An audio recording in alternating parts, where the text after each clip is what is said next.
Okay, if you're like me and you have a friend who likes to come visit you on the weekends and likes to stumble home to your house and kick in your door because he doesn't have a key, your door frame might look like this.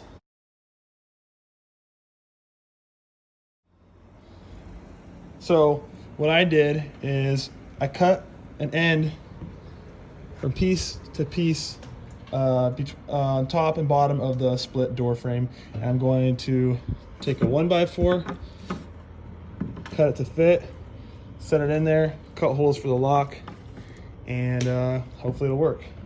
As you can see by all my sawdust and cut wood already, this is my second time doing this because I messed up the first time. Also keep in mind that I am not a carpenter and this is a video on how to do it the cheapest, quickest way possible just to make sure that your apartment locks. I use my oscillating tool to make the cuts right here and right here. If you don't have one of these, I highly recommend it. They're a great tool. Then I took my Skilsaw, ran it all along the edge of the frame here and cut it up and then ripped out that piece. Just be careful when you're cutting vertically. You don't cut into this piece right here like I did. That's okay, it's minor. And then you're gonna need a drill and then a hole bit. A carpenter's pencil or any old pencil. Not necessary, but a speed square will help. A simple way to do this, which probably will give you more accurate cuts. Just take your 1x4, set it up against your door frame.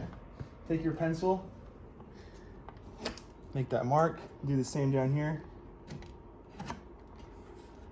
And that'll give you your cut.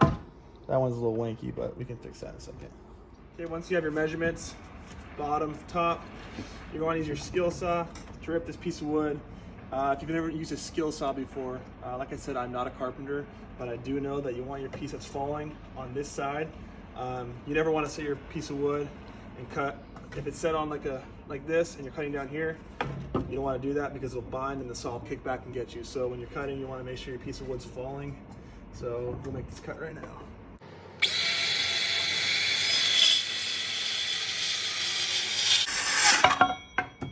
Just like that. And then you'll do the other side. You have your board cut. You want to slide it in there to make sure it fits, and it does. You'll see I already made the red line to cut vertically, but what I did, took my speed square, put it up against the existing door frame, made a mark, did the same thing down here, came out here, took a piece of wood, lined it up, red line to red line, make your line, and you'll take your Skilsaw and make a vertical cut. Okay, once you made that cut, you want to come in here. That thing should sit pretty flush with the existing door frame. And also, if it doesn't, if it's a little bit out, it's fine because your new door trim will cover that up. You're gonna want to make sure it's flush at the top and at the bottom, and then you're gonna want to sink, I said, about 4 screws in here. Make sure you don't screw too far to the top because it'll split the wood. You want to go down probably about 6 inches. All right, once you have your new piece in, you have about 4 screws sunk in there. What I did at this part, I had the door open, I made sure it was flush, I put this middle one in between my deadbolt and my doorknob, and then I had the door shut and I put the other ones in. Right now, it might seem like it's not shutting very smoothly, but once you have your latch strike on there, it's got this round surface that'll make it shut pretty smoothly. All right, so this is why I've had to do this a few times because both times before this, I forgot to put the Q-lon in. This is called a Q-lon. I made my measurements, drilled my holes for my locks, works. Put this on, go to shut the door, and this pushes your door out about 1/4 inch, so it won't work unless you have this in first. So this part, you're gonna wanna put your Q-lon strip in there. It just slides into that little groove. I don't know what your door is like, but most doors should be like this. You get it all the way to the bottom, and this is when you should take your measurements to drill your holes for your deadbolt and your doorknob lock. So it just so happens that my girlfriend happens to be painting her nails while doing this, and this will actually work perfectly. So I'm gonna put a little dot on the outermost piece right there. It's nice and thick. And then I'm gonna try it and see if it works. Shut it, let it go, come back. Let's see if there's a mark on the door. Perfect, that's where you're gonna drill your hole. And then you do the same thing for the deadbolt. Put a little glob on there. You want to make it thick because you don't know which part is the most outer part.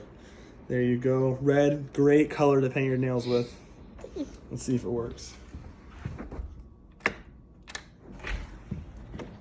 Boom, nail polish, works great. I also recommend doing this while watching the sunset.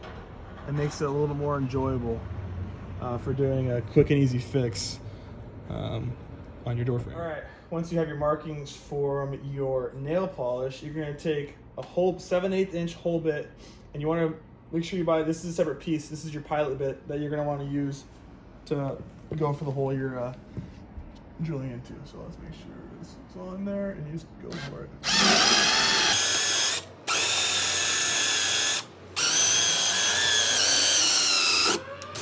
All right, I like to go all the way through.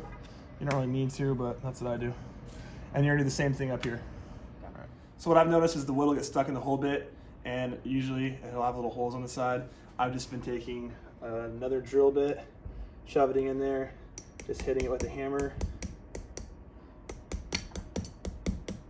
and it'll pop right out. Put that back in there, and you're good to go. Moment of truth, let's see if this thing shuts. Voila, voila. Now, you just need to put the latch strike on there. All right, you should just take the strike plates that came off your door that was kicked in, and then just line it up here.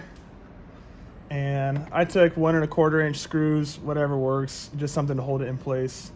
And then you'll just go right there. You want to try and center it as best as possible.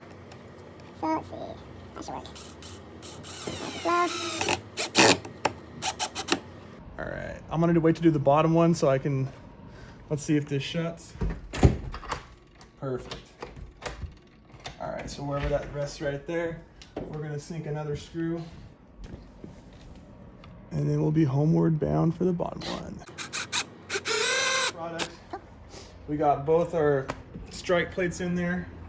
Let's see if it works. Pristine. All right, that'll work for now. Like I said, I am not a carpenter. This is a quick, easy, cheap way to do this. If you have the tools, it'll probably cost you 25 bucks at tops. Yeah, thanks for watching.